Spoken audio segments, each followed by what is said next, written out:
Hello everyone. कैसे हैं आप लोग और कैसी चल रही है आपकी प्रिपरेशन। आज हम लेक्चर नंबर 14 लेकर के आए हैं एवोल्यूशन का, जिसके अंदर हम बात करेंगे कुछ इंपॉर्टेंट टाइप्स के एवोल्यूशंस की। जैसा कि आपको स्क्रीन के ऊपर टॉपिक का नाम दिखाई दे रहा है, हम आज डिस्कस करेंगे कुछ इंपॉर्टेंट टाइप्स ऑफ एवोल्यूशन। इसमें बेसिकली क्या होगा कि जैसे डाइवर्जेंट एवोल्यूशन क्या होता है, हालांकि हमने पढ़ लिया है पर हम एक बार उसको फिर से लेंगे क्योंकि वो किसी और टाइप के एवोल्यूशन से कनेक्टेड है। कन्वर्जेंट एवोल्यूशन क्या होता है, को एवोल्यूशन, को adaptation, x adaptation, pre adaptation, ये सारे के सारे एवोल्यूशन के फॉर्म्स हैं। तो आज का हमारा सेशन रहेगा इन पर्टिकुलर टर्म्स के ऊपर, क्योंकि एग्जाम के अंदर ये टर्म्स भी पूछे जाते हैं, इवन पूछे गए हैं। अब जैसा कि एग्जाम का पैटर्न चेंज हो रहा है, तो मुझे पूरी पूरी उम्मीद है कि इस बार नहीं तो अगली बार डेफिनेटली ये चीजें रिपीट होने वाली हैं। इसलिए चलिए हम स्टार्ट करते हैं हमारे सबसे बेसिक टाइप के एवोल्यूशन के साथ, जो हमने पहले पढ़ भी रखा है। That is the divergent evolution. Divergent evolution किसे कहेंगे? आपको पता है कि जब कोई एक कॉमन पॉपुलेशन होती है एंसेस्टर्स की, उस कॉमन पॉपुलेशन के अंदर मान लीजिए कोई प्रॉब्लम आ जाए। अब प्रॉब्लम किस टाइप की आ सकती है? हैवी प्रीडेशन हो जाए, कंपटीशन चलने लग जाए, रिसोर्सेज कम हो जाए।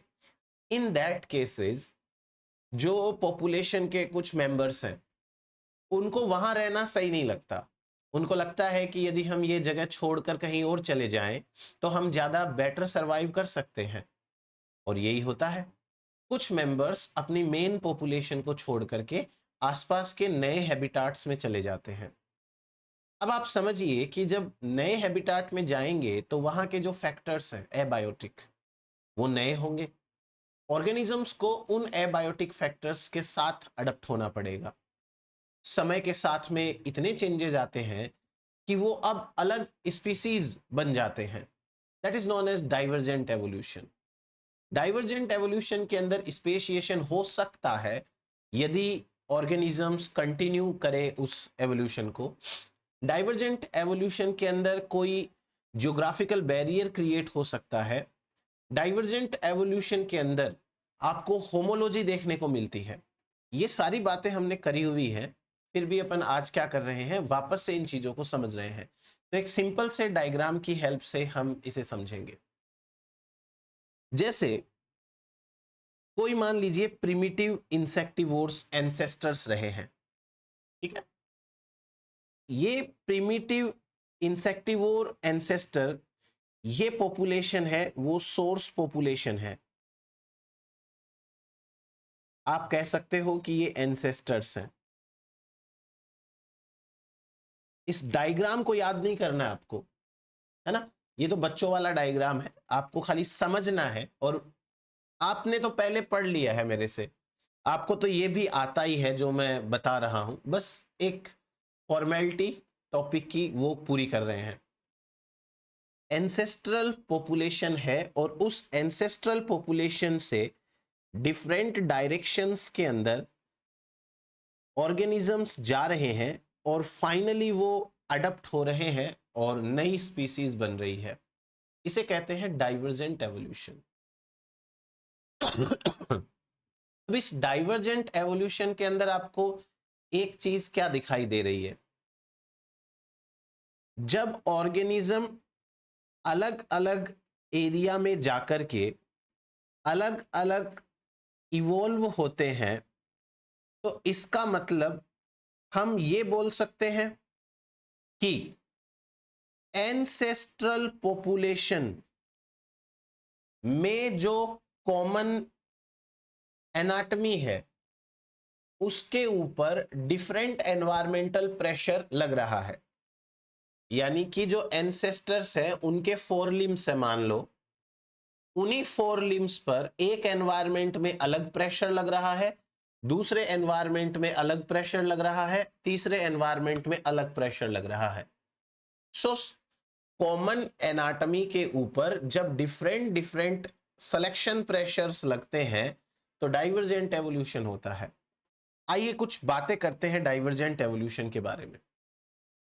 जैसे it is the accumulation of differences between closely related population of a species, sometimes leading to speciation.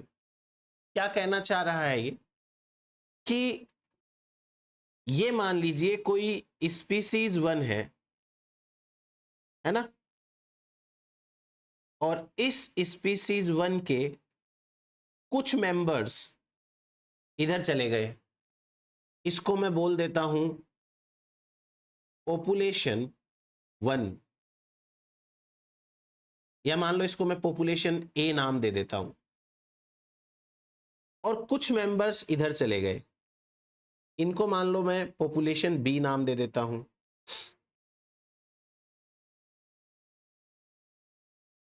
Population B, अब क्या होगा, पॉपुलेशन ए के ऊपर पर्टिकुलर एनवायरमेंट ए काम करेगा, और मान लेते हैं पॉपुलेशन बी के ऊपर पर्टिकुलर एनवायरमेंट बी काम करेगा, राइट। दोनों अलग अलग जगह पे गए हैं।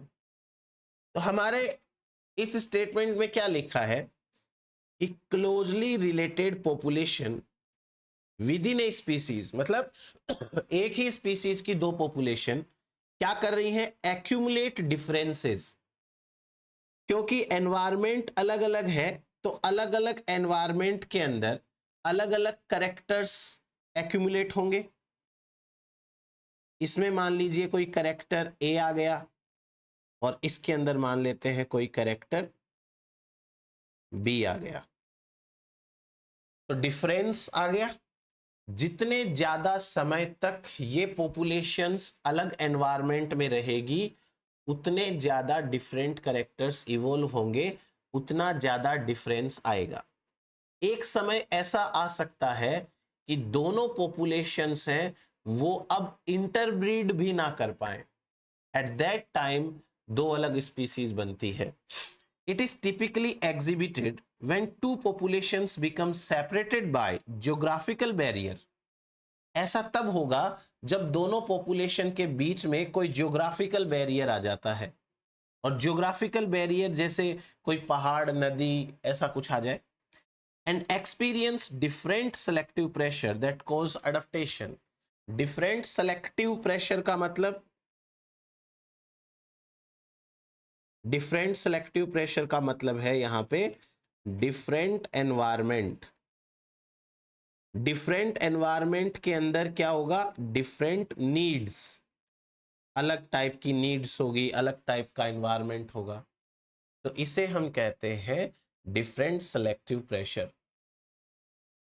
अब ये जो डाइवर्जेंट एवोल्यूशन है, इस डाइवर्जेंट एवोल्यूशन के अंदर आफ्टर मैनी जनरेशंस, कई जनरेशन तक यदि पॉपुलेशंस एक दूसरे के कांटेक्ट में नहीं आएगी, जो हमने पीछे वाली स्लाइड में देखा, पॉपुलेशन ए है वो एक हैबिटाट में चली गई, पॉपुलेशन बी है वो दूसरी हैबिटाट में चली गई। अब यदि पॉपुलेशन ए और पॉपुलेशन बी कई जनरेशंस तक एक दूसरे के कांटेक्ट में नहीं आती है, तो अब वो आपस में इंटरब्रीड नहीं कर पाएंगी, एक दूसरे के साथ ब्रीडिंग नहीं कर पाएंगी। जब वो एक दूसरे के साथ ब्रीडिंग नहीं कर पाएगी, तो जाहिर सी बात है कि उनमें रिप्रोडक्टिव आइसोलेशन आ चुका होगा। रिप्रोडक्टिव आइसोलेशन आएगा तो नई स्पीसीज बनेगी। एक साइंटिस्ट हैं जिनका नाम है J.T. गुलिक, उन्होंने डाइवर्जेंट एवोल्यूशन टर्म का सबसे पहले यूज किया, और उसके बाद डाइवर्जेंट एवोल्यूशन टर्म काफी ज्यादा यूज होता आ रहा है।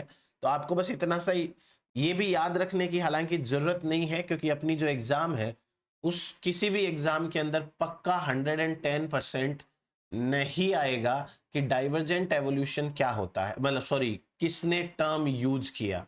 ये वाला पॉइंट तो 110% नहीं पूछा जाएगा, तो आप चाहे तो इसे छोड़ सकते हैं। नेक्स्ट देखिए, एग्जाम्पल की बात करते हैं डाइवर्जेंट एवोल्यूशन की। डाइवर्जेंट एवोल्यूशन का एक सबसे फेमस एग्जाम्पल डार्विन फिंचेस का है, जो हमने पढ़ा है पीछे की क्लासेस के अंदर कि किस तरीके से एंसेस्ट्रल पॉपुलेशन है उसमें से कुछ है वो ग्राउंड फिंचेज हैं, कुछ जो है वो इंसेक्टिवोर्स हैं, कुछ वार्बलर लाइक है, वो हमने पढ़ा था। उसके बाद में एक और एग्जाम्पल है, changing in the mobbing behaviour of the kittiwake. Kittiwake क्या है आप देखना गूगल करके एक बार। किटीवेक एक बर्ड का नाम है जो थोड़ा सा डक के जैसा दिखता है, छोटा सा बर्ड होता है, duck like bird, duck like bird. अब इसकी कहानी सुन लो, आप समझ में आ जाएगा। इस पॉपुलेशन के अंदर जो पेरेंट्स हैं, पेरेंट्स, वो पेरेंट्स अपने बच्चों को प्रीडेटर से बचाने के लिए प्रीडेटर के ऊपर अटैक करते हैं। यानी जब प्रीडेटर आता है रिप्रोडक्शन के टाइम पे इनके पास में, तो ये पेरेंट्स अपने बच्चों को बचाने के लिए अटैक करते हैं, अटैक ऑन प्रीडेटर। ठीक है, इसे कहते हैं मोबिंग बिहेवियर। मोबिंग का मतलब होता है फाइट करना, डायरेक्ट फाइट करना, झगड़ा करना। अब डाइवर्जेंट एवोल्यूशन के अंदर इसका क्या रिलेशन है? जो ओरिजिनल पॉपुलेशन थी, उस ओरिजिनल पॉपुलेशन में से कुछ मेंबर्स चले गए न्यू हैबिटाट के अंदर, नए हैबिटाट में चले गए। और नया हैबिटाट भी समुद्र के किनारे पर ऐसी चट्टाने हैं वहां पर है। तो इस नए हैबिटाट के अंदर देयर इज नो प्रीडेटर, इनके पास में प्रीडेटर पहुंच नहीं पाता है। ये ऐसी जगह चले गए हैं जहां पे प्रीडेटर इनके पास नहीं पहुंच पाता है। ये चट्टान पर ऊपर घोंसला बनाने लग गए, वहां अंडे देने लग गए अपने। जब इनके पास में प्रीडेटर नहीं पहुंचेगा तो ये अटैक किस पे करेंगे? किसी के ऊपर नहीं करेंगे। तो समय के साथ में क्या हुआ, इनका जो मोबिंग बिहेवियर है वो अब गायब हो गया। There is no mobbing behaviour. तो ये डाइवर्जेंट एवोल्यूशन का है। नए एनवायरमेंट के अंदर जाते हैं तो नए एनवायरमेंट में जाने पर क्या होता है कि वो प्रीडेटर होते नहीं है, प्रीडेटर नहीं होने के कारण इनका बिहेवियर बदल जाता है। यही तो डाइवर्जेंट एवोल्यूशन है। बाकी के जो मेंबर्स अपने ओरिजिनल एनवायरमेंट में है वो अभी भी मोबिंग बिहेवियर करते हैं। एक और एग्जांपल है evolution of modern day dog from the wolf. ऐसा माना जाता है कि जो वॉल्फ स्पीसीज है एंसेस्टर, वो वाइल्ड हैबिटाट्स में रहते थे, उनमें से धीरे धीरे डोमेस्टिकेशन हुआ। और डोमेस्टिकेशन के कारण कुछ जो डॉग्स हैं, मतलब अभी के जो डॉग्स हैं, उनके जो एंसेस्टर्स हैं वो ह्यूमन के साथ में रहने लग गए, इसलिए उनका अग्रेसिव बिहेवियर थोड़ा कम हो गया। सो ये भी एक डाइवर्जेंट एवोल्यूशन का एग्जाम्पल है। तो इतना हुआ हमारे पास में डाइवर्जेंट एवोल्यूशन के अंदर। अब बात करते हैं अपन कन्वर्जेंट एवोल्यूशन की। कन्वर्जेंट एवोल्यूशन हमने पढ़ रखा है। कन्वर्जेंट एवोल्यूशन में क्या होगा कि डिफरेंट सोर्सेज से स्पीसीज, डिफरेंट डिफरेंट स्पीसीज जिनके एंसेस्टर्स डिफरेंट है, वो किसी कॉमन हैबिटाट में आएगी। कॉमन हैबिटाट का मतलब होता है कि सबके ऊपर कॉमन एनवायरमेंटल प्रेशर काम करेगा। कॉमन एनवायरमेंटल प्रेशर के अंदर कॉमन नीड्स होंगी और उनके अकॉर्डिंग कॉमन कैरेक्टर्स डेवलप होंगे, common genes, proteins same same होने लगेंगे। जैसे मान लीजिए कि कोई दो कैक्टस जैसे दिखने वाले प्लांट है अलग स्पीसीज के, पर वो डेजर्ट में रहते हैं। डेजर्ट में रहने के कारण उन दोनों के अंदर कैम पाथवे चालू हो गया, और कैम पाथवे के जो एंजाइम्स हैं दोनों में सेम होते हैं, जबकि उन दोनों के एंसेस्टर्स डिफरेंट है। होपफुली आपको इस डायग्राम से समझ में आएगा। देखिए ये डायग्राम है, इसके अंदर एक तो है फिश, एक है मैमल, एक है बर्ड और एक है रेप्टाइल। हालांकि रेप्टाइल एक्सटिंक्ट हो चुका है। ये डिफरेंट डिफरेंट मेंबर्स जब वाटर के अंदर आए तो वाटर के अंदर अब फ्लीपर की जरूरत पड़ने लग गई। फ्लीपर, तो ये फ्लीपर इनके अंदर कैसे बना? क्योंकि कॉमन एनवायरनमेंट था। अब मैं आपको एक चीज बताता हूं। यहां पर जो फिश है उसका एंसेस्टर अलग है, इसको मैं एंसेस्टर 1 बोल देता हूं। जो रेप्टाइल है उसका एंसेस्टर अलग है, इसको मैं एंसेस्टर 2 बोल देता हूं। जो मैमल है उसका एंसेस्टर अलग है, इसको मैं एंसेस्टर 3 बोल देता हूं। और जो बर्ड ये है इसका एंसेस्टर अलग है, इसको मैं एंसेस्टर 3 बोल देता हूं, 4 बोल देता हूं। राइट? अब मेरी बात समझिएगा, जब अलग अलग स्पीसीज जो कि एक दूसरे से रिलेटेड नहीं है, ऐसी स्पीसीज यदि एक एनवायरनमेंट के अंदर आके रहने लगती हैं तो फिर सभी स्पीसीज में at the same time same character का इवोल्यूशन होता है। हाँ, ये बात अलग है कि ये स्पीसीज अलग अलग टाइम की है, अलग अलग पीरियड की है। जैसे कोई क्रिटेशियस पीरियड के अंदर पानी में आई, कोई हो सकता है जुरेसिक पीरियड के अंदर आई, कोई हो सकता है जो है अलग पीरियड के अंदर आई। तो अलग अलग टाइम पर अलग अलग हैबिटाट से कॉमन हैबिटाट में आते हैं और उनके ऊपर कॉमन टाइप का कैरेक्टर इवॉल्व होता है। तो कन्वर्जेंट एवोल्यूशन है, it is a sort of parallel evolution. Parallel evolution वैसे डेफिनेशन वाइज अलग होता है, ध्यान रखना। कन्वर्जेंट एवोल्यूशन और पैरेलल एवोल्यूशन दोनों में एक सिमिलैरिटी है, एक डिफरेंस है। सिमिलैरिटी क्या होती है कि पैरेलली एक साथ जितने भी ऑर्गेनिजम्स होते हैं एक हैबिटाट के, उन सब के अंदर एक जैसा करेक्टर इवोल्व होने का प्रेशर चलता रहता है, लगता रहता है। तो इसे हम कहते हैं parallel evolution. But parallel evolution में और कन्वर्जेंट एवोल्यूशन में एक बेसिक डिफरेंस है, मैं आगे बताऊंगा अभी आपको।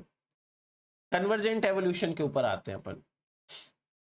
कन्वर्जेंट एवोल्यूशन में ऐसी प्रोसेस जहां पर distinctly related organism independently evolve similar trait to adapt to similar necessities. It means species A, species B, species C and species D, let's say, अलग अलग स्पीसीज कॉमन हैबिटाट के अंदर आती हैं तो इनके अंदर कॉमन कैरेक्टर इवोल्व होता है। Distinctly related organism independently evolve similar trait. क्योंकि इनके एंसेस्टर्स अलग हैं इसलिए इनको वो कॉमन कैरेक्टर एंसेस्टर से नहीं मिलेगा। ऐसा नहीं है एंसेस्टर के पास कैरेक्टर था उसके डिसेंडेंट को मिल गया, नहीं, यहां इंडिपेंडेंट एवोल्यूशन हो रहा है। ये वही वाली बात है जो लॉ ऑफ पार्सिमोनी के अगेंस्ट में जाती है कि एक कोई ऐसे राइटिंग के लिए बोला गया, क्लास में 10 बच्चे थे और 10 के 10 बच्चों ने एग्जैक्ट सेम टू सेम ऐसे है वो लिख के लेके आए। तो ये बात समझ में कम आती है कि 10 लोगों का दिमाग एक साथ एक जैसा कैसे चला। यहां पर वही हो रहा है, डिफरेंट स्पीसीज जिनके एंसेस्टर्स अनरिलेटेड हैं, जो खुद एक दूसरे से अनरिलेटेड हैं, बट उन्होंने इंडिपेंडेंटली सेम कैरेक्टर इवॉल्व किया है। तो लॉ ऑफ पार्सिमोनी है वो तो इसको सपोर्ट नहीं करेगा, पर ऐसा होता है। तो कन्वर्जेंट एवोल्यूशन है वो एक एक्सेप्शन है लॉ ऑफ पार्सिमोनी का। इस केस में रिपीटेड इवोल्यूशन होता है सिमिलर ट्रेट का इन multiple lineage which all ancestrally lack the trait. क्या कहा? Repeated evolution of same character, यानी स्पीसीज 1 है इसमें करेक्टर 1 आएगा, स्पीसीज 3 है इसमें भी करेक्टर 1 आएगा, स्पीसीज 2 है इसमें भी करेक्टर 1 आएगा, और स्पीसीज 4 है इसमें भी करेक्टर 1 आएगा।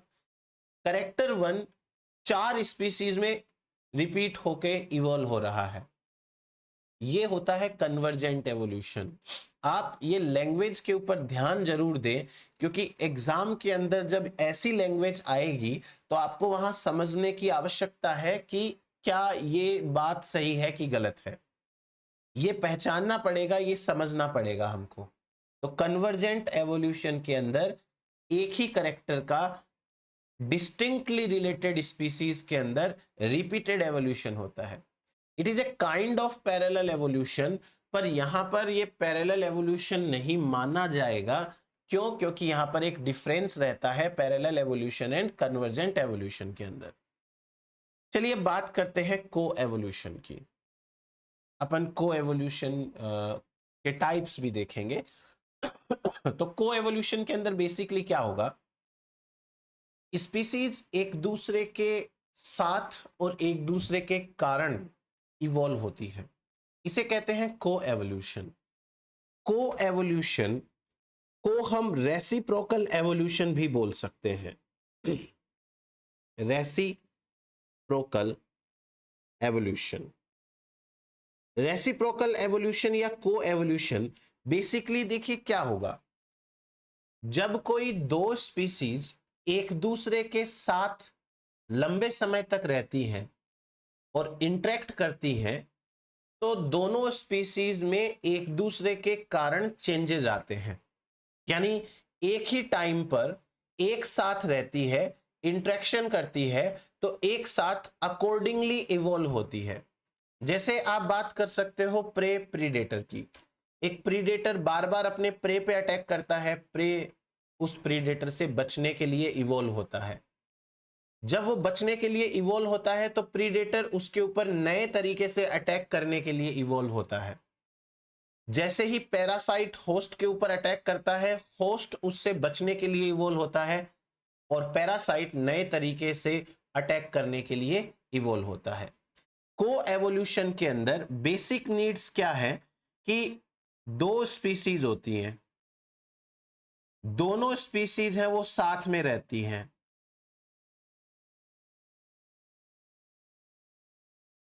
Eight same time. ओबियस सी बात है, एट सेम टाइम, टाइम तो सेम होना ही चाहिए। Most important thing is they interact with each other.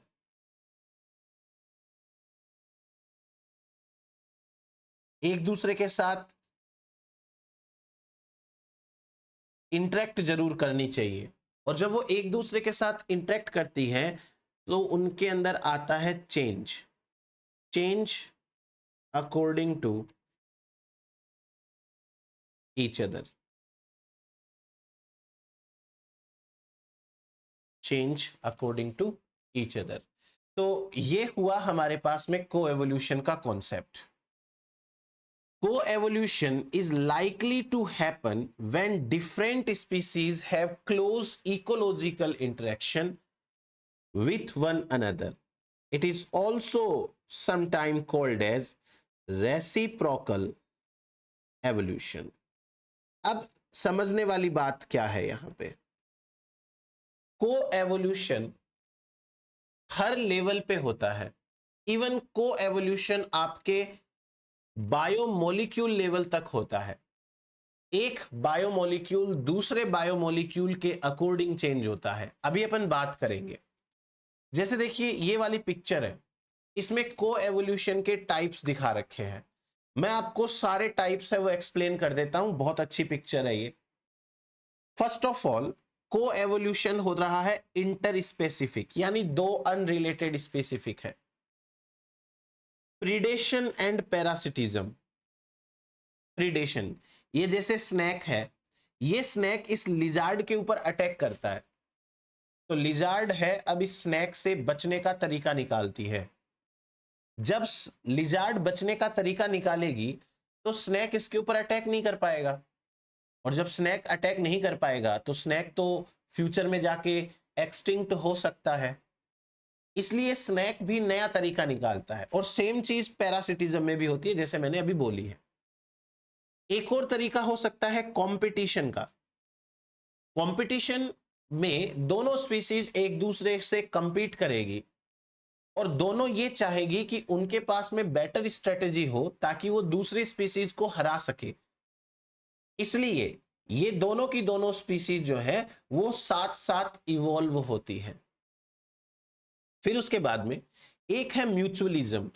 जैसे कि कोई पॉलिनेटर है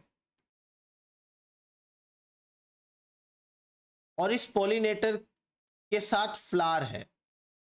फ्लावर एंड पॉलिनेटर के बीच में बहुत क्लोज रिलेशन होता है। एक फ्लावर का पॉलिनेशन कराने के लिए एक पॉलिनेटर जरूर होना चाहिए सो दैट इफेक्टिव पॉलिनेशन हो सके। अब फ्लावर एंड पॉलिनेटर दोनों एक दूसरे के अकॉर्डिंग चेंज होते हैं। फ्लावर की जैसी शेप है, जैसे उसके पास में फीडिंग कंटेंट है, उसके अकॉर्डिंग पॉलिनेटर होता है। और पॉलिनेटर की भी कुछ रिक्वायरमेंट्स होती है, वो फ्लावर को फुलफिल करनी होती है। ये तो हो गया इंटर स्पेसिफिक कोएवोल्यूशन का टाइप। अब हम बात करते हैं intraspecific. Intraspecific coevolution molecular level पे भी हो सकता है और ऑर्गेनेल लेवल के ऊपर भी हो सकता है। देखिए मैं समझाता हूं आपको। जैसे कोई प्रोटीन ए है और प्रोटीन बी है, ये दोनों प्रोटीन आपस के अंदर इंटरेक्शन करते हैं। अब इन दोनों प्रोटीन्स के अंदर एक दूसरे के कारण चेंजेस आ सकते हैं। फॉर एग्जाम्पल हमारे पास में मान लीजिए कि डीएनए रेप्लिकेशन का प्रोसेस है। अब डीएनए रेप्लिकेशन के अंदर आपको पता है कि एक अकेला एंजाइम तो काम करता नहीं है, बहुत सारे उसके पास में प्रोटीन्स, फैक्टर्स, एंजाइम्स होते हैं। अब ये सारे के सारे एंजाइम्स एक दूसरे के अकॉर्डिंग सीक्वेंस के अंदर काम करते हैं कि सबसे पहले ओरिजिन ऑफ रेप्लिकेशन को रिकॉग्नाइज करना है, उसके बाद में ओरिजिन ऑफ रेप्लिकेशन को सेपरेट करना है, इसके बाद में हेलिकेज आएगा, वो अपना काम करेगा, है ना। सारे के सारे फैक्टर्स एक दूसरे के अकॉर्डिंग काम करेंगे। फॉर एग्जाम्पल जैसे ट्रांसलेशन प्रोसेस है, तो ट्रांसलेशन प्रोसेस के अंदर एमआरएनए, राइबोसोम और टीआरएनए कोऑर्डिनेटली काम कर रहे हैं। ये एक दूसरे के अकॉर्डिंग इवॉल्व हुए हैं। So it is the kind of intermolecular coevolution. यहां इंट्रामोलिक्यूलर कोएवोल्यूशन भी हो सकता है। दो सेम मॉलिक्यूल है, उनके बीच में कोएवोल्यूशन। एक न्यूक्लियस के अंदर काम करेगा, एक न्यूक्लियस के बाहर काम करेगा। जैसे कोएंजाइम्स होते हैं या आइसो एंजाइम्स होते हैं, आई एम सॉरी। तो आइसो एंजाइम की एक फॉर्म एक टिश्यू में होती है, दूसरी फॉर्म दूसरी टिश्यू में होती है, काम सेम करती है बट लोकेशन डिफरेंट हो गई। This is also the type of coevolution but it is of intramolecular. अब ऑर्गेनिल लेवल पे बात करते हैं। जैसे आपको लास्ट पिक्चर के अंदर न्यूक्लियस, प्लास्टिड एंड माइटोकॉन्ड्रिया दिखाया गया है। कोएवोल्यूशन कैसे है?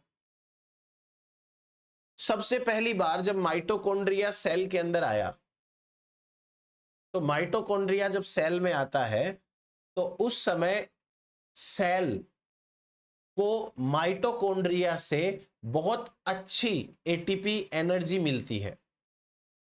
तो सेल की एक रिक्वायरमेंट है वो पूरी हो रही है। और साथ ही साथ जब माइटोकॉन्ड्रिया सेल में आता है तो माइटोकॉन्ड्रिया को बहुत सारे प्रोटीन्स मिल जाते हैं बने बनाए, जो उसे अपने आप बनाने में बहुत दिक्कतें आती हैं। इसलिए माइटोकॉन्ड्रिया की जरूरत सेल से पूरी होती है और सेल की जरूरत है वो माइटोकॉन्ड्रिया से पूरी होती है। तो दोनों में कोएवोल्यूशन होता है। कुछ काम सेल करना बंद कर देती है, कुछ काम माइटोकॉन्ड्रिया करना बंद कर देता है। सेम कहानी क्लोरोप्लास्ट के साथ में भी है। ये हमारे पास में इंट्रा स्पेसिफिक कोएवोल्यूशन के एग्जांपल्स हैं। कोएवोल्यूशन मींस इवॉल्विंग टुगेदर, एक साथ इवॉल्व होना। अब कोएवोल्यूशन के टाइप्स की बात करते हैं। कोएवोल्यूशन बेसिकली 3 टाइप का होता है। सबसे पहले टाइप का जो कोएवोल्यूशन है इसे कहते हैं pairwise coevolution, also known as specific coevolution. Pairwise बोल दीजिए या स्पेसिफिक बोल दीजिए। पेयर बनाना, पेयर उन्हीं के साथ बनता है जो सबसे ज्यादा परफेक्ट होते हैं, इसलिए पेयर वाइज को एवोल्यूशन का मतलब है ऐसी जो दो स्पीसीज जो एक दूसरे से टाइटली रिलेटेड हो, जैसे कि pollination bye a specific pollinator. बहुत सारे ऑर्किड्स होते हैं जो एक पर्टिकुलर बी स्पीसीज से ही पॉलिनेट होते हैं। बहुत सारे ऐसे प्लांट्स है, युक्का प्लांट है, एरिस्टोलोकिया है, ऐसे प्लांट्स हैं सॉरी, जो एक पर्टिकुलर पॉलिनेटर से ही पॉलिनेट होंगे। इनके बीच में क्लोज एसोसिएशन है, इनके को एवोल्यूशन को बोलते हैं पेयर वाइज को एवोल्यूशन। समझ में आया आपको ये बात? दूसरा एवोल्यूशन डिफ्यूज्ड एवोल्यूशन, इसे कहते हैं मल्टी स्पीसीज एवोल्यूशन, इसे कहते हैं गिल्ड को एवोल्यूशन। गिल्ड का मतलब होता है ग्रुप। इसका मीनिंग क्या है पहले मैं आपको समझा देता हूं, फिर अपन ये थ्योरी जो लिखी हुई है वो पढ़ेंगे। कई बार ऐसा होता है कि एक पर्टिकुलर स्पीसीज है, लेट्स से कि प्लांट है, ये plant pollinator species A pollinator species B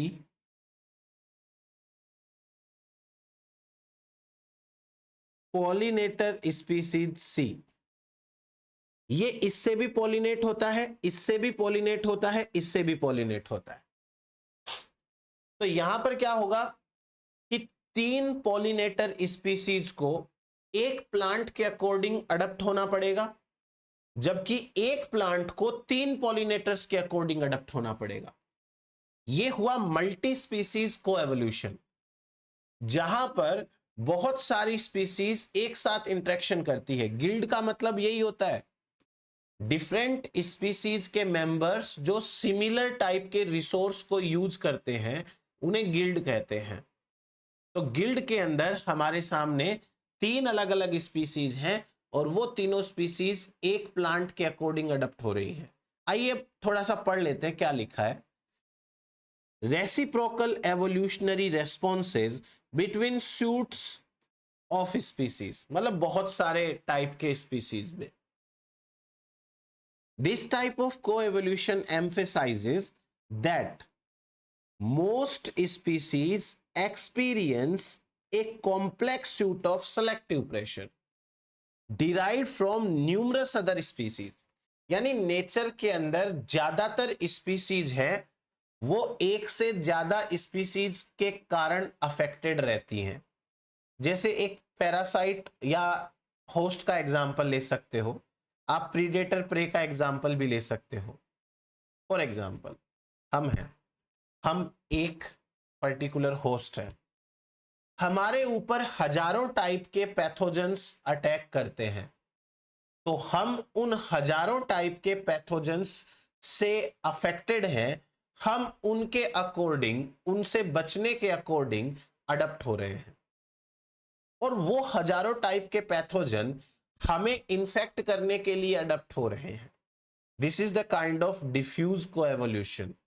तो हमने यहां पे यही लिखा है कि मोस्ट स्पीसीज, एक प्रे है, लेट्स से रैबिट है, रैबिट को कितने सारे प्रीडेटर खा सकते हैं? उसको dog, cat, wolf, fox, tiger, lion, कितने सारे खा सकते हैं। तो एक prey species multiple predator species से अफेक्टेड रहती है, इसे कहते हैं डिफ्यूज कोएवोल्यूशन। तीसरा देखिए, gene for gene coevolution. It is a very specific type of coevolution जो कि पर्टिकुलरली होस्ट एंड पैरासाइट के बीच होता है। एक पर्टिकुलर होस्ट और एक पर्टिकुलर पैरासाइट दोनों के पास एक एक जीन होता है और उन दोनों जीन्स की इंटरेक्शन होती है। उस इंटरेक्शन से डिसाइड होगा कि यहां डिजीज होगी कि नहीं होगी। सो स्पेसिफिक केस है वेयर को evolution evolves gene for gene correspondence among species, such as when host and parasite have complementary gene of resistance and virulence. आपने ये सॉरी जीन फॉर जीन वाला कॉन्सेप्ट कहां पढ़ा होगा? प्लांट फिजियोलॉजी के अंदर। तो ये को एवोल्यूशन है, वो जीन फॉर जीन को एवोल्यूशन कहलाता है। आपको बहुत ज्यादा इसमें कंफ्यूज होने की जरूरत नहीं है कि कौन सा क्या है। सिंपली 3 कैटेगरीज है, उन्हीं 3 कैटेगरीज के अंदर सारे के सारे टाइप के को एवोल्यूशंस आ जाते हैं। पेयर वाइज में वही आएंगे जहां पर्टिकुलर स्पीसीज दो एक दूसरे के साथ इंटरेक्ट करती है, जहां तीसरी स्पीसीज का इन्वॉल्वमेंट नहीं है। डिफ्यूज के अंदर मैक्सिमम केसेस आ जाते हैं, और जीन फॉर जीन के अंदर एक पर्टिकुलर जीन के लिए को एवोल्यूशन होता है, ओवरऑल को एवोल्यूशन नहीं होता है। तो ये हुआ हमारे पास में को एवोल्यूशन का कॉन्सेप्ट। नेक्स्ट अपन बात करते हैं पैरेलल एवोल्यूशन की, और हम यहां कंपेयर करेंगे पैरेलल एवोल्यूशन को कन्वर्जेंट एवोल्यूशन से। पैरेलल एवोल्यूशन साथ साथ, एक छोटी सी चीज समझिए, जब दो पैरेलल लाइन एक साथ साथ चलती हैं तो आपने देखा होगा कि दोनों लाइंस हैं वो एक दूसरे को कभी टच नहीं करेंगी, राइट? पैरेलल एवोल्यूशन का मीनिंग ये होता है कि जब कोई मान लो कॉमन एंसेस्टर है, कॉमन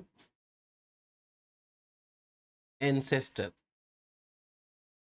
इस कॉमन एंसेस्टर से कुछ मेंबर्स एक हैबिटाट में चले जाते हैं, हैबिटाट ए, और कुछ मेंबर्स हैबिटाट बी में चले जाते हैं, ठीक है? अब ये जो habitat A and habitat B में मेंबर्स गए हैं, ये मेंबर्स यदि अलग अलग हैबिटाट में रहने के बावजूद सिमिलर कैरेक्टर डेवलप कर ले तो इसे पैरेलल एवोल्यूशन कहते हैं। कन्वर्जेंट एवोल्यूशन में क्या होता है? डिफरेंट एंसेस्टर के डिसेंडेंट कॉमन एरिया में आते हैं, कॉमन एरिया में आकर के वो कॉमन कैरेक्टर्स इवॉल्व करते हैं। यहां पर कॉमन एंसेस्टर के मेंबर्स डिसेंडेंट्स डिफरेंट एरिया में जाने के बावजूद कॉमन टाइप के कैरेक्टर्स इवॉल्व करते हैं। तो ट्रू टाइप का पैरेलल एवोल्यूशन ये होता है।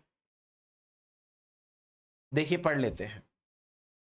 When two species which have common ancestor, सबसे पहली बात, ऐसी दो स्पीसीज जिनके एंसेस्टर कॉमन है, यदि सेपरेट हैबिटाट में जाती है और फिर सिमिलर कैरेक्टर इवॉल्व करती है तो उसे हम कहते हैं parallel evolution.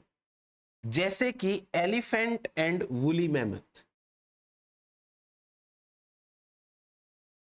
Elephant and woolly mammoth, आपने वूली मैमथ देखा होगा पिक्चर्स के अंदर, हाथी जैसे दिखते थे जिनके शरीर पे बहुत लंबे लंबे बाल हुआ करते थे। एलिफेंट एंड वूली मैमथ दोनों के एंसेस्टर तो कॉमन है, पर एलिफेंट है वो ट्रॉपिकल एरिया में रहता है, गर्म एरिया में, और जो वूली मैमथ है वो ठंडे एरिया में चले गए थे। हालांकि आज की डेट में वो एक्सटिंक्ट हो चुके हैं, बट पहले वो पाए जाते थे। तो ये जो वूली मैमथ है, ये वूली मैमथ उस एरिया के अंदर चले गए, और एलिफेंट है वो गर्म एरिया में रह गए।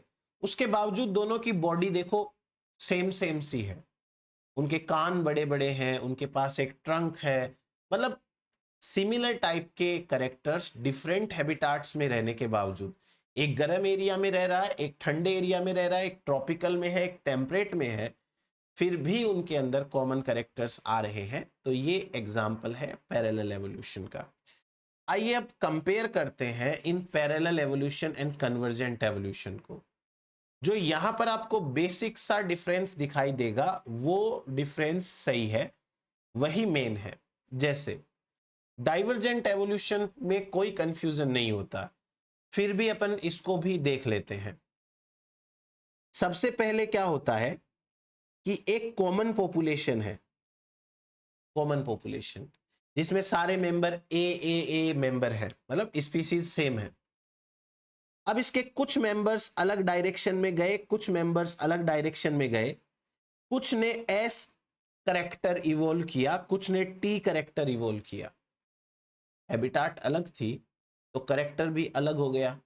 इसे हम कहते हैं डाइवर्जेंट, सेपरेट हो जाना। अब पैरेलल एंड कन्वर्जेंट एवोल्यूशन देखो। पैरेलल एवोल्यूशन के अंदर कॉमन एंसेस्टर सेम है, जबकि कन्वर्जेंट एवोल्यूशन के अंदर कॉमन एंसेस्टर ही डिफरेंट है, स्पीसीज ही डिफरेंट है। फिर पैरेलल एवोल्यूशन के अंदर दोनों पॉपुलेशंस कॉमन एंसेस्टर की अलग हैबिटाट में जाती है। ये हैबिटाट ए है और ये हैबिटाट बी है।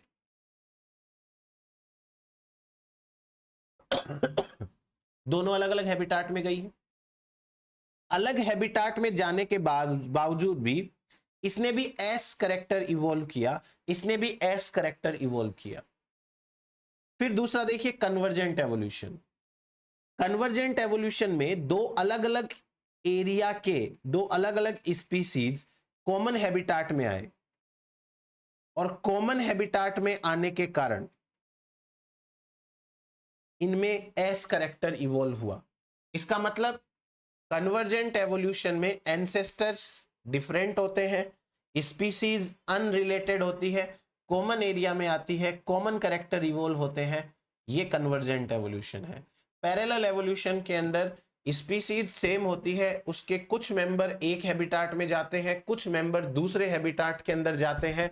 दोनों हैबिटाट में जाने के बाद सेम कैरेक्टर आता है तो वो जो है पैरेलल एवोल्यूशन होता है। नेक्स्ट देखो,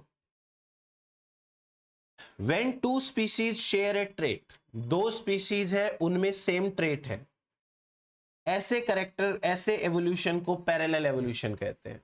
क्योंकि दोनों स्पीसीज में सेम करेक्टर आया है तो पैरेलल एवोल्यूशन हो गया। बट यदि उनके एंसेस्टर्स सिमिलर है तो वो पैरेलल है, और यदि नहीं है तो वो कन्वर्जेंट है।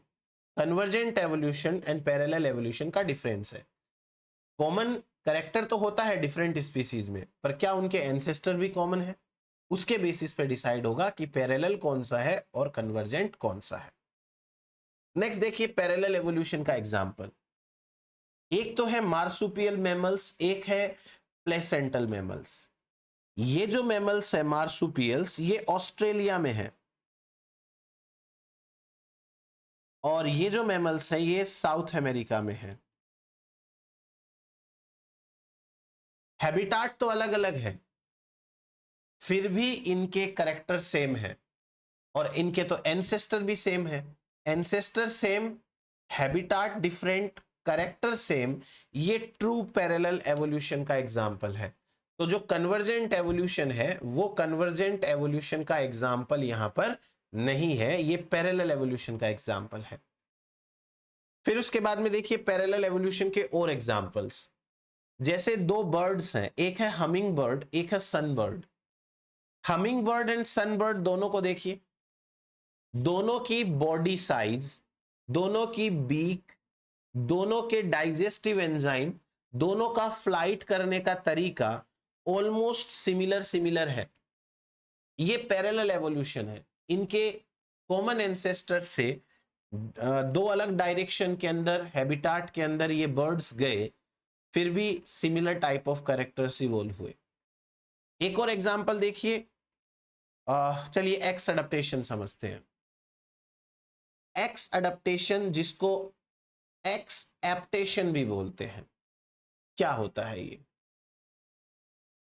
मान लीजिए कि आप को कहा जाता है, लेट सपोज कि आपको ये कहा जाता है कि मार्केट से जाकर के एक कोई भी सामान लाना है, ठीक? आप वो सामान लेके आए, लेट से एक खाली बकेट लेके आनी है। अब वो बकेट है आपसे मंगवाई गई थी बाथरूम में रखने के लिए, कि नहाने के लिए, पानी डालने के लिए वो बकेट चाहिए।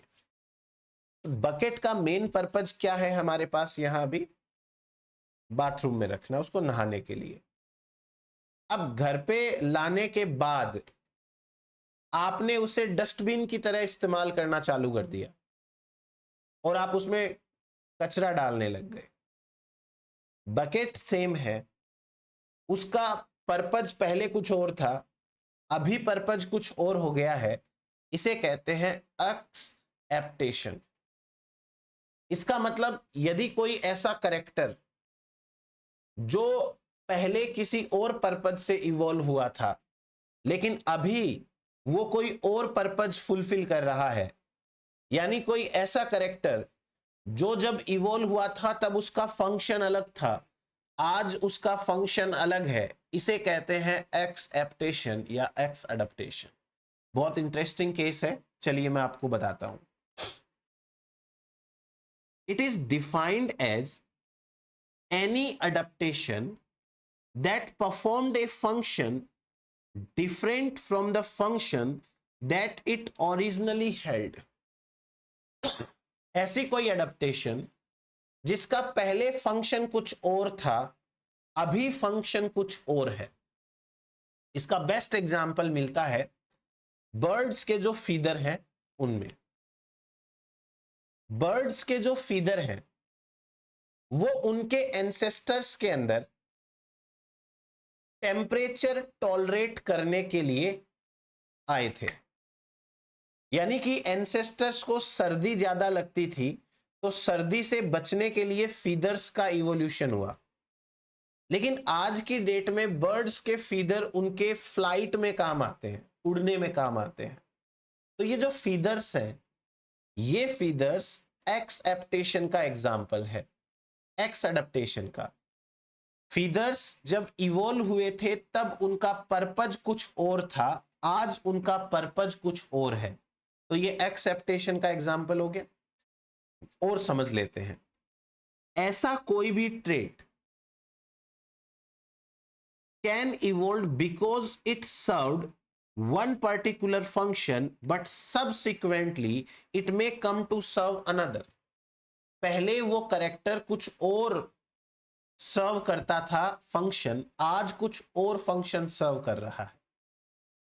और समझते हैं, देखो एक्सेप्टेशंस एनाटॉमी और बिहेवियर दोनों के अंदर कॉमन होते हैं। जैसे बर्ड के फीदर हैं, ये क्लासिकल एग्जाम्पल है। इनिशियली इनका इवोल्यूशन टेम्परेचर रेगुलेशन के लिए हुआ होगा, बट अभी के लिए वो फ्लाइट में काम आते हैं, इसलिए ये हुआ हमारे पास में एक्सेप्टेशन का एग्जाम्पल।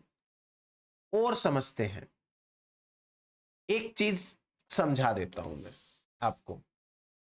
सबसे पहले दूसरी पिक्चर है उस पे ध्यान दीजिए, सेकंड पिक्चर, या मैं इसको फर्स्ट पिक्चर बोल देता हूं, फर्स्ट पिक्चर, और इसको आपको कंसीडर करना है सेकंड पिक्चर। क्या है यहां पर? पहली पिक्चर को देखो, एक छोटा वॉल्फ है जो बड़े वॉल्फ के फेस को लिक कर रहा है।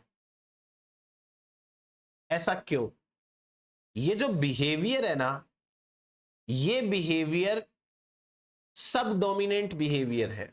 यानी कि जो छोटा वॉल्फ है वो ये शो कर रहा है कि आप मेरे पे अटैक मत करना, मैं कमजोर हूं, मैं आपका जो है वो मान लेता हूं कि आप स्ट्रांग है, आप मेरे पे अटैक मत करना। तो ये जो छोटा वॉल्फ है फर्स्ट पिक्चर के अंदर, ये अपने आप को सरेंडर कर रहा है बड़े वॉल्फ को कि मेरे पे अटैक मत करना, राइट। ये लीकिंग वाला बिहेवियर पहले वॉल्फ के अंदर इसलिए इवॉल्व हुआ था, पर अभी ये जो लीकिंग वाला बिहेवियर है, ये बिहेवियर पेरेंटिंग में भी काम आता है। दूसरी पिक्चर देखिए, एक बड़ा वॉल्फ है, वो अपने बच्चे को लिक कर रहा है। ये एक्सेप्टेशन का एग्जाम्पल है, बिहेवियर एक्सेप्टेशन। पहली पिक्चर में जो छोटा वॉल्फ है उसने लीकिंग करना सीखा, किस लिए? खुद को स्ट्रॉन्ग वॉल्फ से बचाने के लिए, कि मैं खुद को सरेंडर कर दूंगा। लेकिन यही छोटा वॉल्फ जब समय के साथ में बड़ा होता है और खुद पेरेंट बनता है तो ये अपने बच्चों को लिक करता है उनकी पेरेंटल केयर या उनकी पेरेंटिंग पर्पज से। This is the behavioural acceptation. Hopefully समझ में आया होगा। फीदर वाला एग्जांपल तो एकदम सीधा सा, वो तो समझ गए होंगे आप। अब एक सवाल आया था CSIR के अंदर 2005 में। सवाल यह था कि एक सर्टेन ऑर्गेनिज्म ने एक अडेप्टेशन को डेवलप किया as to adapt existing environment, यानी आज का एनवायरमेंट है उसके लिए एक अडेप्टेशन लाया वो। But if this adaptation prove useful for some other function as well.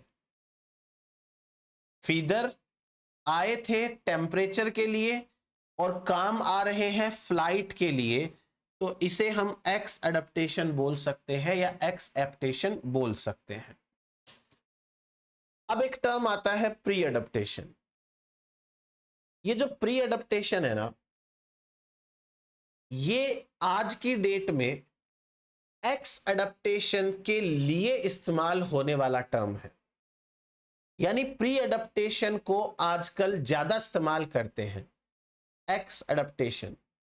अगर आपको सिंपल लैंग्वेज में पूछे कि प्री अडेप्टेशन क्या है, तो आप क्या कहोगे? कि कोई ऐसा कैरेक्टर जो पहले इवोल्व हो गया था लेकिन काम नहीं आ रहा था, फिर अचानक से कोई प्रॉब्लम आई तो वो कैरेक्टर काम आ गया, तो हम कहते हैं ऑर्गेनिज्म तो पहले से अडेप्टेड था। इस चीज को आप एक्स अडेप्टेशन समझाने के लिए काम में ले सकते हो। बर्ड्स के फीदर पहले से इवोल्व हो गए थे लेकिन फ्लाइट में वो काम नहीं आ रहे थे, लेकिन जब फ्लाइट की जरूरत पड़ी तो फीदर तो पहले से ही थे, वो फ्लाइट में काम आने लग गए। ये प्री एडेप्टेशन है। एक वॉल्फ है, उसने लीकिंग करना तो पहले ही सीख लिया था, फिर पेरेंटल केयर की जरूरत पड़ी तो वो लीक करने लग गया। प्री एडेप्टेशन है ना। एक्स एडेप्टेशन को मॉडर्न टाइम में हम प्री एडेप्टेशन बोलते हैं। थोड़ा सा डिफरेंस है, बता देता हूं। देखिए, the term pre adaptation in evolution refers to a large change in function with little or no change in structure. Feather का फंक्शन तो चेंज हो गया, पर फीदर की जो स्ट्रक्चर है वो बहुत ज्यादा चेंज नहीं हुई। फंक्शन में बहुत ड्रामेटिक चेंज आना, लेकिन स्ट्रक्चर वही रहना। दूसरा देखिए, preadaptation refers to the possibility of a character to adopt a new biological function without evolutionary modification। यानी कि कोई ऐसा करेक्टर जो नया अडेप्टेशन, नया फंक्शन सीख ले बिना किसी इवोल्यूशनरी चेंज के। जो फीदर है उन्होंने नया काम सीखा उड़ने का, बिना कोई अपने इवोल्यूशन में चेंज हुए। और देखिए, this term may suggest teleology. It has been proposed to replace by the term exaptation, Gould and Vrba. इन्होंने एक्सेप्टेशन की जगह प्री एडेप्टेशन यूज करना शुरू किया। देखिए, यहां लिखा है preadaptation can refer to both anatomical and behavioural characteristic. जिसकी हम बात करके आए हैं वही वाला है। जैसे एक एनाटॉमिकल एग्जांपल है, फ्रीक्वेंटली मेंशन्ड कि बर्ड के फीदर्स, ये एग्जांपल है।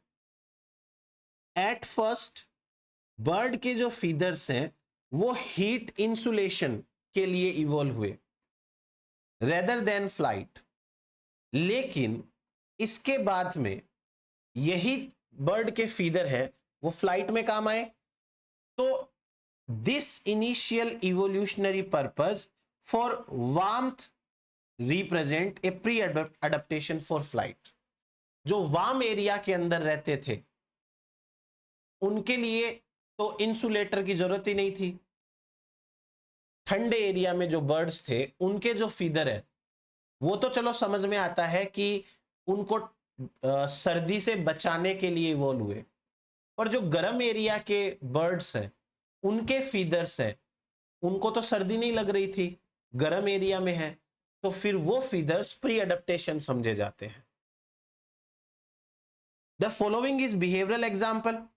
जैसे सब डोमिनेंट वॉल्फ है, वो लिक करते हैं माउथ ऑफ अल्फा वॉल्फ, यानी जो स्ट्रॉन्ग वॉल्फ होते हैं उनके माउथ को लिक करते हैं as a sign of submissiveness, खुद को सरेंडर करने के हिसाब से। This behaviour can be related to the wolf pups licking the face of adults to encourage them to regurgitate food। ये एक पेरेंटल बिहेवियर हो गया। नेक्स्ट देखिए, एक सवाल आ रखा है 2004 के अंदर CSIR में, उसकी लैंग्वेज देखो। The morphological modification is transfer to next generation, यानी कि पेरेंट्स थे,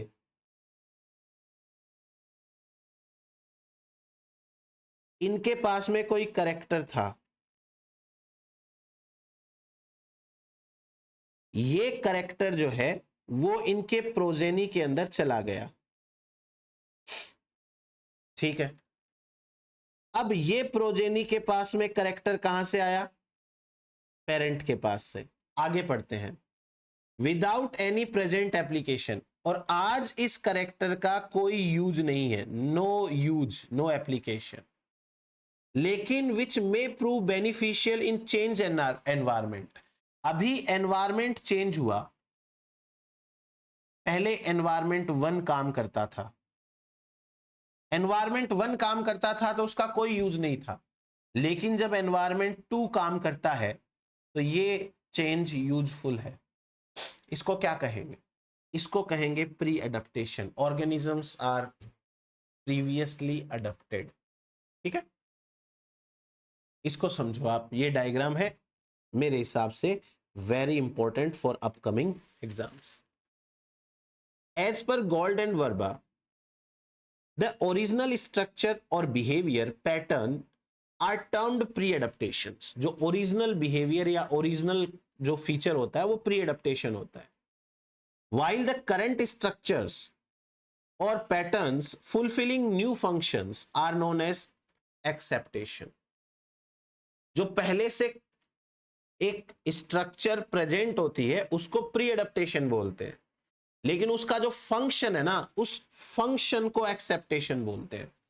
तो अब गोल्ड एंड वर्बा ने क्या किया, इस चीज को क्लियर कर दिया कि आप प्री एडप्टेशन किसको बोलोगे और आप एक्सेप्टेशन किसको बोलोगे। स्ट्रक्चर को बोलना है प्री एडप्टेशन और स्ट्रक्चर के फंक्शन को बोलना है acceptation. That is the main difference. अब मैं आपको ये पिक्चर समझाता हूं, देखो। कोई एक नॉन अडप्टिव स्ट्रक्चर है, लेट सपोज कि कोई एक बोन है, हड्डी है, बॉडी के अंदर कोई एक बोन है और इस बोन का अभी कोई काम नहीं है, बन गई है, नॉन अडप्टिव स्ट्रक्चर है ये, इसमें कोई अडप्टेशन नहीं है अभी। पर जब इस बोन के ऊपर सिलेक्शन 1 यानी एनवायरमेंट कुछ काम करता है तो ये बोन है वो अडप्टेशन हो जाती है फंक्शन 1 के लिए, कोई फंक्शन परफॉर्म करने लगती है वो।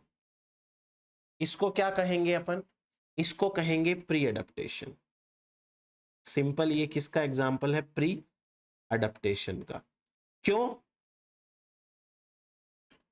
एडप्टेशन? क्यों? क्योंकि ये बोन बन तो पहले गई थी पर यूज नहीं हो रही थी ना, अब यूज हो रही है ये, इसलिए ये प्री एडप्टेशन का एग्जाम्पल है। फिर उसके बाद दूसरा एग्जाम्पल देखिए जिसमें प्री एडप्टेशन एंड एक्सेप्टेशन दोनों है।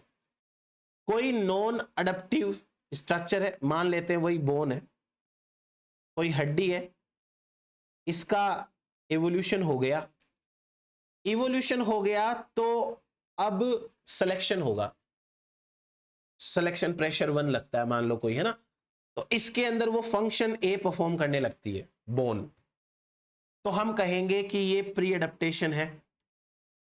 पर ये बोन फ्यूचर में कोई दूसरा फंक्शन करेगी तो उसके लिए तो वो अभी के लिए प्री एडप्टेशन है, वो तो जब फंक्शन करेगी तब उसको एक्सेप्टेशन बोलेंगे। फंक्शन करेगी तो फंक्शन को बोलेंगे।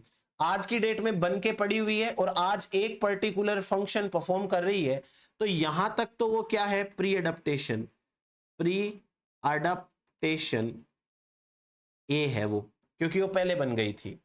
अब जब दूसरे टाइप का फंक्शन चाहिए, दूसरे टाइप का फोर्स काम करता है, तो उसके दूसरे फंक्शन के लिए उसे एक्सेप्टेशन बोलेंगे। तो ये है हमारे पास में सिंपल सिंपल टर्मिनोलॉजी जो आप जरूर पढ़ेंगे, और उसके अलावा आप कंटिन्यू बने रहिए, अपने फ्रेंड्स के साथ में भी शेयर करते रहिए। मिलते हैं अपन नेक्स्ट लेक्चर के साथ जल्दी। Thank you.